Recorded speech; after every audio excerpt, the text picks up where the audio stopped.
বর্তমান সময়ে বিয়ের প্রলোভনে অনেক সম্পর্ক স্থাপন করে একজন পুরুষ নারীর সাথে। আইনগত ওই পুরুষের শাস্তি কি হবে?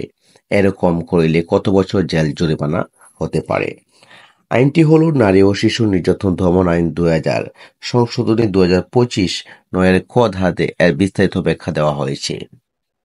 বর্তমান সময়ে দেখা যায় প্রেম, পরকীয়া বা অবৈধ সম্পর্ক দিন দিন বৃদ্ধি পাচ্ছে।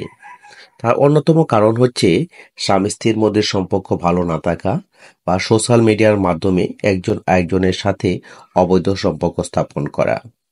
বর্তমানে আরো অনেক বিষয় দেখা যায়। আপনারা যদি ঘটনা দেখেন তাহলে বুঝতে পারবেন, ছেলে মেয়ের সাথে সম্পর্ক স্থাপন করে ছেলে পরে আর ওই মেয়ের সাথে যোগাযোগ করে না। মেয়ে বাধ্য হয়ে ছেলের বাড়িতে এসে উপস্থিত হয়।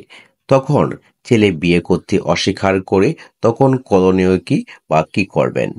আইনে বলা হয়েছে, যদি কোনো ব্যক্তি বিয়ের প্রলোভনে কোনো নারীর সহিত শারীরিক সম্পর্ক স্থাপন করে তাহলে সে ব্যক্তি আইনত দণ্ডনীয় অপরাধ করেছে বলে গণ্য হবে।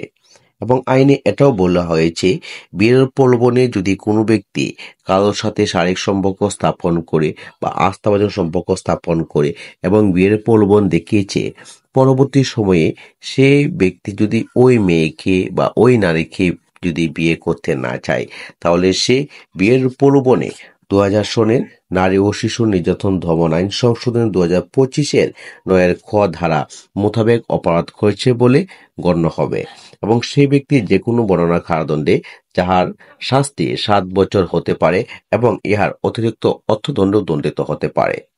তো সম্মানিত দর্শক, এই বিয়ের প্রলোভনের শাস্তি সম্পর্কে অনেকেই কমেন্টস করেছিলেন বা জানতে চেয়েছিলেন, তাই সংক্ষিপ্তভাবে আমি আপনাদেরকে ভিডিওটি দিয়ে সহযোগিতা করার চেষ্টা করেছি। যদি ভিডিওটি ভালো লাগে তাহলে লাইক, কমেন্ট, শেয়ার করে পাশে থাকবেন।